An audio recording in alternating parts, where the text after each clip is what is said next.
time to get your fix. Come on down, get your horrible gaming review. Come on down, get your horrible gaming review. Come on down, get your horrible gaming review.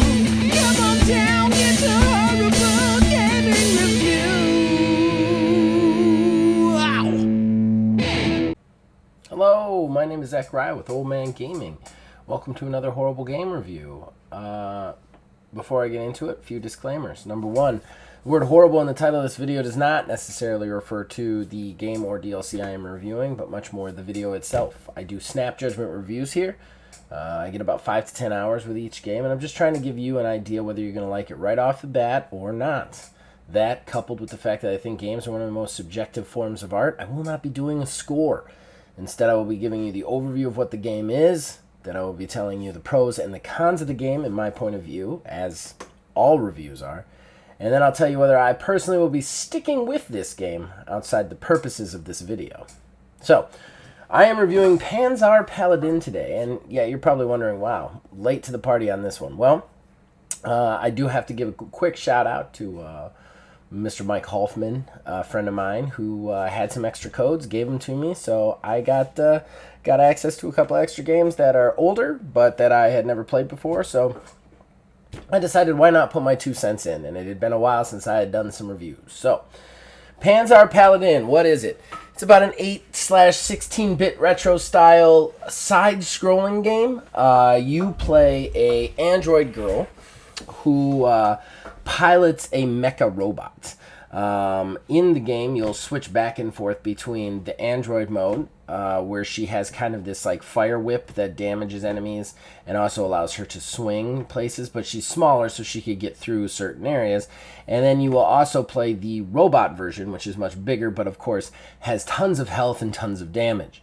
While you go through these levels, basically what happens is there is a Mega Man style select screen, and the monsters in this are all based off old timey beasts and creatures, which I thought was kind of cool, kind of a different take on things. And they all are located in a different area, which, like I said, really gave me Mega Man vibes here.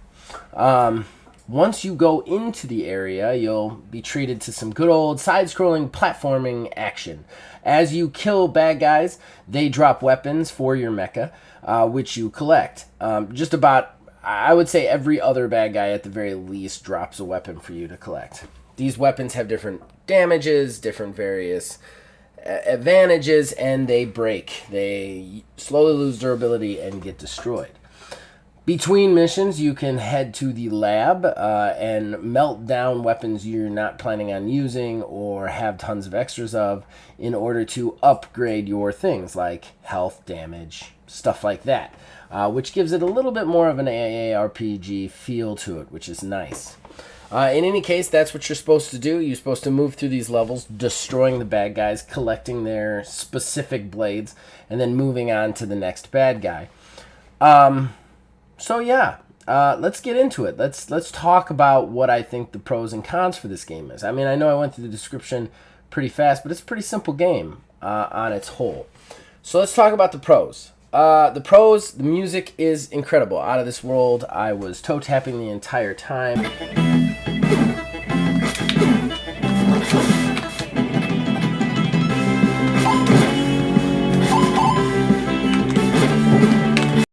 They definitely brought the Mega Man, Nintendo / Genesis vibe to it with the music, and yeah, it definitely made me enjoy it quite a bit.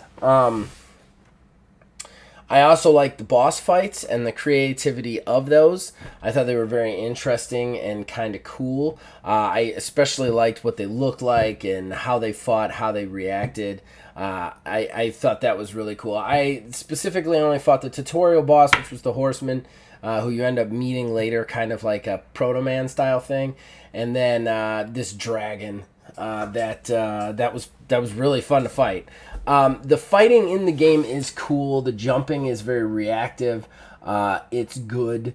I do have some cons with this game. I hate to crap on an indie game, but there were some things that I wish they had done a little bit differently. So let's move over there. Number one, I like the idea of switching between the pilot and the mecha. What I don't like is it forces you to do that. There's almost no times where, like, I'm going to go in as just the girl and see how that works. And then there's different, like, upsides and downsides to it. Or the mecha. Instead, what they do is they do this thing where you're in the mech for a while and then you just reach a point where the mech won't fit, and then the little android has to get out and go under it, and then the android has to make it to this teleporter that teleports the mecha past the wall to you, and then you can get back in it. Yeah, this was a little frustrating to me. I hated being forced to, like, jump out of the robot or jump back into the robot. I would have loved, like, kind of like alternate paths where I could, like, oh, if I'm the girl, I could just go over here and bypass this part, but I instead have to deal with this part. Stuff like that, instead of this kind of weird, manufactured, you have to get out or you have to get in. I almost would have preferred at that point them to just leave me in the robot all the time. Or like, because the choice, it's not really a choice. It's more like, you have to play this part now with her, period. Next con. The weapons...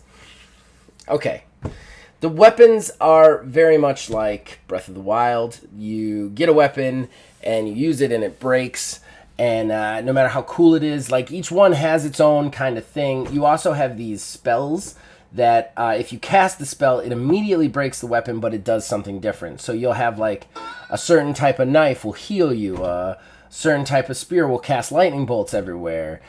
So, like, depending on the spells you like, you'll kind of hoard those amounts of weapons, and it just felt kind of silly. It felt very Breath of the Wildy. Like, I've got 37 weapons I don't need, and I'm just brute forcing things with a knife that's constantly breaking and being replaced with another knife. And and honestly, the game, like, doubles down and leans into this with the whole break down your weapons to level up your robot sort of thing. One thing that's also irritating is, as different as the weapons are, there's no real system for explaining to you what's rare and what's good to keep. Each one of the bosses gives you a weapon. That weapon isn't unbreakable. It can break. And it doesn't really tell you, like, any of this. And I don't like that. I wish that instead they did one of two things, where the weapons don't break and it's kind of more of a loot hunt, and you have, like, you have an equipment that isn't infinite. You have to pick a loadout of what weapons you take into a map. That would be a really cool, interesting way to do it.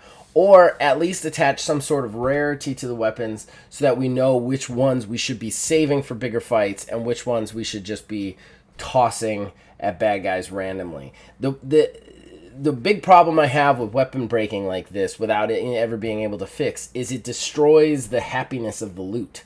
It means you're just picking stuff up to break it later, and you never really get into that part. It was my biggest problem with Zelda Breath of the Wild, and it just defeats the purpose of finding a cool thing or a new weapon, because you're like, well, it's going to break in, like, 10 minutes, so what does it matter?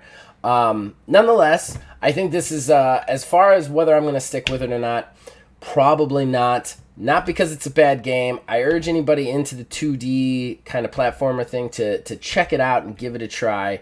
The reason that I am not going to play it is probably because I just don't have time. There's other games that I have, and I'm just full of streams and reviews and stuff like that, and this is just not high enough on my list to fit in to that. But I don't think necessarily that it's not worth playing.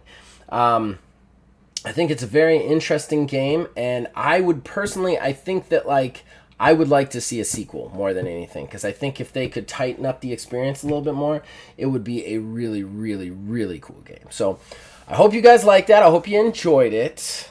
And I'm going to say right now, I'm doing some more of these, including one of our community members' possibly favorite game ever, Scourgebringer. I got a code for it, and I'm going to be reviewing it next week, so look out for that. Other than that, we have tons of stuff on the channel. Check out anything you want. And yeah, contact us on Facebook at OManGamingDH, on Twitter at OManGaming9. You can join our Discord, links in the description below. Influence all of our shows from there. As long as you guys keep watching and listening, we'll keep making them. We'll see you guys next time.